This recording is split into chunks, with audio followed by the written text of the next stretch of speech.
हमारे कृषक भाई सभी श्रोतागण कृपया प्रधानमंत्री फसल बीमा योजना के बारे में ध्यान से सुनिए। मैं इसके बारे में कुछ जानकारी दे रहा हूँ। प्रधानमंत्री फसल बीमा योजना वर्ष 2022-23 खरीफ के लिए 2 प्रकार के किसानों का बीमा किया जाएगा। पहला, ऋणी कृषक। जो कृषक सहकारी समितियों से बीज खाद लेते हैं या सहकारी बैंकों से ऋण लेते हैं, उनका बैंक या समितियों के माध्यम से स्वतः बीमा की राशि काटकर फसल बीमा करने वाली कंपनियों को भेज दिया जाता है। दूसरे, जो अऋणी कृषक हैं। अऋणी कृषक वे कृषक हैं जो समितियों या सहकारी बैंकों से कोई लोन नहीं लेते हैं, अपने स्वयं के व्यय पर खाद बीज क्रय करते हैं और खेती किसानी का काम करते हैं। ऐसे किसानों को अऋणी कृषक कहते हैं। ये कृषक पटवारी द्वारा प्रमाणित फसल बोनी का प्रमाण पत्र, आधार कार्ड की छाया प्रति, बैंक पासबुक की छाया प्रति और खसरे की नकल या बीवन की नकल, इन 4 कागज़ों की छाया प्रति और पटवारी हल्का बोनी प्रमाण पत्र की मूल प्रति ये लेकर अपने बैंकों में या कियोस्क के माध्यम से फसल बीमा योजना की प्रीमियम राशि जमा कर सकते हैं। प्रीमियम जमा करने के लिए शासन द्वारा निर्धारित पटवारी हल्का के आधार पर धान सिंचित, धान असिंचित फसल निर्धारित किया गया है। उसी के आधार पर बीमा प्रीमियम की राशि जमा करेंगे।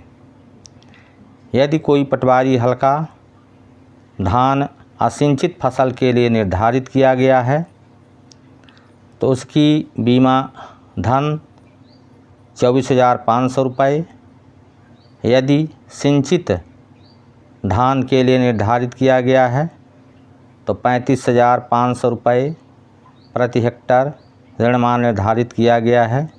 इसी के आधार पर 2% राशि गणना करके प्रीमियम जमा करना पड़ेगा। प्रीमियम जमा करते समय बैंकों से अपनी रसीद अवश्य प्राप्त कर लें ताकि बाद में बीमा क्लेम भुगतान होने पर कोई अड़चन पैदा ना हो। कभी कभी ऐसा हो जाता है कृषक के पास रसीद न होने पर बीमा क्लेम के लिए किसानों को भटकना पड़ता है। ऐसी स्थिति में किसानों को रसीद ही काम देगी।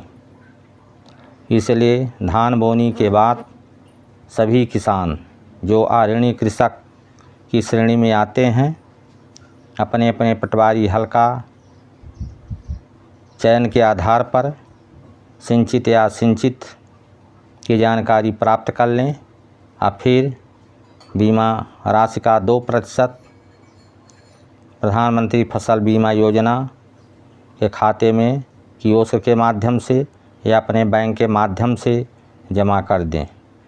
बीमा जमा करने की तिथि 1 जुलाई 2022 से 31 जुलाई 2022 तक मानी जाती है।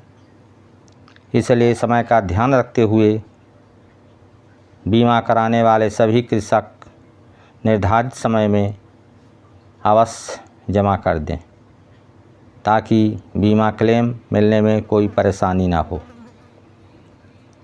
इस वर्ष मौसम धान के अनुकूल नहीं दिखाई दे रहा है, लेकिन किसान धान की बोनी कर दिए हैं। ऐसे सभी कृषक अपना प्रीमियम अवश्य जमा कर दें ताकि फसल नुकसानी से किसान आसानी से बच सकें और उनका क्लेम भुगतान हो सके। अब इसकी जानकारी हम अगले भाग में फिर से देंगे, क्योंकि ये वीडियो बड़ी हो रही है। यदि किसी किसान को कोई समस्या है तो कमेंट बॉक्स में लिखकर हमसे पूछ सकते हैं। शेष धन्यवाद।